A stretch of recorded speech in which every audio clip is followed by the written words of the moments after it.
Hi అండి. అందరూ ఎలా ఉన్నారు? Welcome back to my channel Andhra అమ్మాయి అను. ఈరోజైతే నేను మా ఇంట్లో చేసుకున్న ఏకాదశి పూజని మీతో అయితే షేర్ చేసుకుంటున్నాను. ఏకాదశి అంటారు, వైకుంఠ ఏకాదశి అని దీన్ని చాలా పేర్లతో పిలుస్తూ ఉంటారండి. ముక్కోటి ఏకాదశి అంటారు. మేమైతే దీన్ని వైకుంఠ ఏకాదశి అని చెప్తూ ఉంటాము. మనకి సంవత్సరంలో 24 ఏకాదశులు ఉంటాయి. ఈ 23 ఏకాదశులు ఒకటైతే ఈరోజు వైకుంఠ ఏకాదశి ఒక ఎత్తన్నమాట. మనం ఈ ఒక్క ఏకాదశి రోజున పూజ చేసి ఉపవాసం ఉంటే 23 ఏకాదశులు చేసినంత ఫలితం అయితే మనకి వస్తుందని చెప్పి పురాణాల్లో చెప్తూ ఉన్నారు కదండి. ఈరోజు మంచిగా పూజ చేసుకుని విష్ణు ఆలయానికి వెళ్ళి ఉత్తర ద్వారం గుండా దర్శనం చేసుకుంటే వైకుంఠ ప్రాప్తి కలుగుతుంది అని చెప్పేసి మనకి పెద్దలు చెప్తూ ఉంటారన్నమాట. అసలు ఈ పూజ ఏంటి, ఎందుకు ఈ రోజు ఇలా చేస్తారనేది అయితే నేను మీకు చెప్తాను. నాకు తెలిసిన ఒక చిన్న పాయింట్ మాట, ఏదైనా తప్పు ఉంటే నాకు కామెంట్లో చెప్పండి, నేను కరెక్ట్ చేసుకుంటాను. నాకు జస్ట్ మా మమ్మీ వాళ్ళు చెప్తూ ఉంటారు కదా, కొంచెమే తెలుసు మాట. యాక్చువల్గా ఈరోజు గరుడ వాహనంపై 33 కోట్ల దేవతలతో కలిసి భూలోకానికి మనకి విష్ణుమూర్తి అయితే దర్శనం ఇస్తాడంట. ఈ రోజు ఎవరైతే చనిపోతారో కూడా వాళ్ళు స్వర్గం తలుపులు తెరిచి ఉండడం వల్ల చనిపోయిన వాళ్ళు నేరుగా స్వర్గానికి వెళ్తారు అని కూడా చెప్తూ ఉంటారండి. యాక్చువల్గా ఇదైతే ఒక రాక్షసుడిని సంహరించిన దాని వల్ల ఈ ఏకాదశి జరుపుకుంటారు. మురా అనే రాక్షసుడు చాలా గొడవలు పడి యుద్ధాలు చేసి చాలా బాధలు పెట్టేవాడంట. ఆ రాక్షసుడు చేసిన బాధలు తట్టుకోలేక దేవతలందరూ కలిసి వైకుంఠం చేరి శ్రీ మహావిష్ణువుకి చెప్పుకుంటారంట. ఈ మొరా చేసే అరాచకాలు కానివ్వండి, పెట్టే ఇబ్బందులన్నిటి నుంచి విముక్తి కలిగించు స్వామి అని చెప్పి శ్రీ మహావిష్ణువుని మొక్కుకుంటారు. అప్పుడు శ్రీ మహావిష్ణువు ఆ మురా అనే రాక్షసుడితో ఘోరమైన యుద్ధం కొన్ని వందల సంవత్సరాలు జరుగుతూనే ఉంటాయి, కానీ ఎవరిది గెలుపు ఎవరిది ఓటమి అనేది జరగకపోతుంది. అప్పుడు స్వామి నిద్రలో నిద్రిస్తున్నట్టుగా గాఢ నిద్రలోకి వెళ్ళిపోతారు. అప్పుడు ఆ రాక్షసుడు ఏంటంటే, ఈయన ఎలానో నిద్రలో ఉన్నారు కదా, శ్రీ మహావిష్ణువుని చంపేద్దామని చెప్పి వస్తూ ఉంటాడనమాట. అప్పుడు అక్కడ ఒక దేవత ప్రత్యక్షమై ఆమె కంటి చూపుతో మురా అనే రాక్షసుడిని చంపేస్తూ ఉంటదన్నమాట. అది తెలుసుకున్న శ్రీ మహావిష్ణువు నీకు ఏం వరం కావాలో అని కోరుకో అంటే ఆ దేవతకి ఈయన ఏకాదశి అని పేరు పెడతారు. ఆమె శ్రీ మహావిష్ణువుని ఒక కోరిక కోరుకుంటుంది. అదేమిటి అంటే, స్వామి నాకు మీరు ఏకాదశి అని పేరు పెట్టారు కదా, కాబట్టి నాకు మీరు ఒక వరం ఇవ్వండి. ఎవరైతే ఈ ఏకాదశి రోజున భక్తి శ్రద్ధలతో పూజ చేసి మిమ్మల్ని పూజిస్తారో వాళ్ళందరికీ పాపాలన్నీ పోయి మంచి ఫలితాలు కలిగి అష్టైశ్వర్యాలు సిద్ధించి ఎవరైతే ఉత్తర మార్గంలో దర్శనం చేసుకుంటారో వాళ్ళందరికీ వైకుంఠ ప్రాప్తి కలిగించండి స్వామి అని కోరుకుంటుంది. శ్రీ మహావిష్ణువు కూడా ఆ ఏకాదశి కోరిన కోరికను ఒప్పుకుంటారనమాట. అందుకని ఏకాదశి రోజున మనం భక్తి శ్రద్ధలతో పూజ చేసి ఉత్తర ద్వారం ద్వారా దర్శనం చేసుకుంటే మనకి వైకుంఠ ప్రాప్తి కలుగుతుంది అని అంటూ ఉంటారండి. ఇక్కడ నేనైతే దేవుడికి పిండి దీపాలు చేశాను. పిండి దీపాల్లో ఆవు నెయ్యితో చేసిన ఒత్తులను పెట్టుకుంటే ఎక్కువ ఫలితం ఉంటుందండి.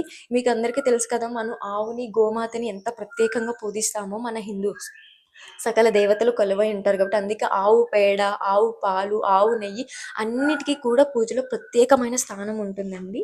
నేనైతే ఇక్కడ పూజకి రెడీ చేసేసుకున్నాను. అండ్ పూజ అయిపోయింది కదా, నేను స్వామివారికి ఇక్కడ పారిజాతం పువ్వులైతే సమర్పించాను. చాలా ఇష్టం అంటారు కదా, స్వర్గం నుంచి తీసుకొచ్చిన భూలోకానికి తీసుకొచ్చిన వృక్షం అని చెప్పి చెప్తూ ఉంటారు. అందుకనే ఈ పువ్వుని మనం చేతితో కోయకూడదండి. స్వర్గం నుంచి రావడం వల్ల ఆ పువ్వు భూమిని ఎప్పుడైతే తాకుతుందో అప్పుడే దానికి పరిపూర్ణత లభిస్తుంది.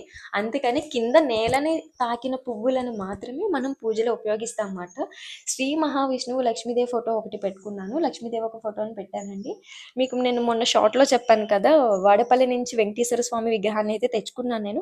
దానికి మంచిగా అలంకరణ చేసుకుని మెయిన్గా ఆ విగ్రహానికి అయితే నేను పూజ చేశాను. ఆ రోజు మనం తులసి దళాన్ని కూడా మనం విష్ణుమూర్తికి సమర్పించాలండి. ఎందుకంటే తులసి దళాన్ని మనం లక్ష్మీ స్వరూపంగా కొలుస్తాం. విష్ణుమూర్తికి భార్య కాబట్టి లక్ష్మీదేవిని కూడా ఆ లక్ష్మీ దళాలను కూడా మనం పూజలో పెట్టుకుంటూ ఉంటాం అన్నమాట. ఇక్కడైతే నాకు పూజ అయితే కంప్లీట్ అయిపోయింది. ఇంకా నేను ఇక్కడ హారతి అయితే ఇచ్చేసి టెంపుల్కి వెళ్ళి ఇంకా నాకు పూజ అయితే కంప్లీట్ అయిపోతుంది. నా పూజ అవన్నీ కూడా మీకు ఎలా అనిపించింది నాకు కామెంట్ సెక్షన్లో కామెంట్ చేయండి.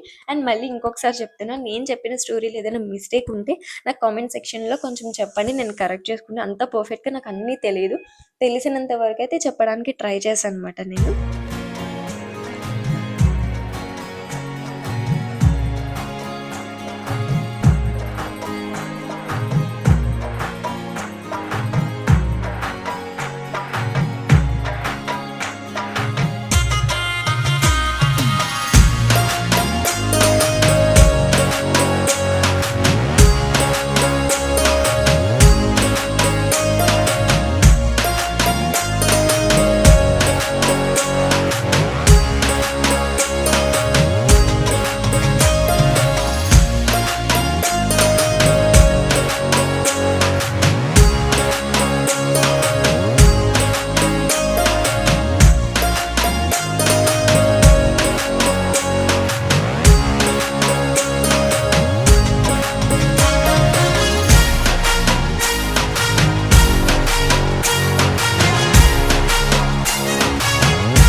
ఓకే అండి. పూజ అయిన తర్వాత నేనైతే తులసి దగ్గర గొబ్బెమ్మలు పెట్టుకున్నానండి. ఈ ధనుర్మాసంలో గొబ్బెమ్మలు పెట్టుకుంటే చాలా మంచిదండి.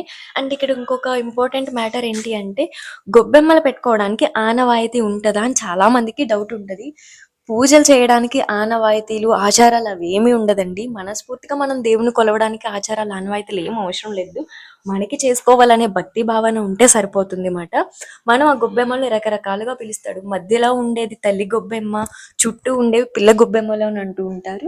అండ్ మధ్యలో ఉండేది కృష్ణుడు, చుట్టూరు ఉండేది గోపికలు అని కూడా అంటూ ఉంటారని. మనం ఆడ్ నెంబర్స్‌లో అంటే సరి సంఖ్య కాకుండా బేసి సంఖ్యలో 5, 7, 9 అలా ఎన్నైనా కూడా పెట్టుకోవచ్చండి. చాలామంది ముగ్గులో కూడా పెడుతూ ఉంటారు. మేము ఆ రోజు పెడదాం అనుకున్నాం కానీ కుక్కలవి పాడు చేసేస్తున్నాయని చెప్పేసి అయితే ఇంక పెట్టలేదు. పెట్టేవాళ్ళు ఏంటంటే తులసమ్మ దగ్గర పెట్టినవి కాకుండా గుమ్మంలో పెట్టే గొబ్బెమ్మలను కూడా దీపారాధన, పసుపు, కుంకుమలన్నీ చేసి ఆ గొబ్బెమ్మలను తీసుకెళ్ళి అయితే మనం ముగ్గులో పెట్టుకోవాలండి.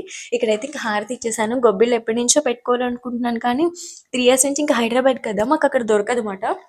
ఇంకా లాస్ట్ ఇయర్ ప్రెగ్నెన్సీ చేయకూడదు. 8థ్ మంత్‌లో పూజలు చేయకూడదు కాబట్టి చేయలేదు.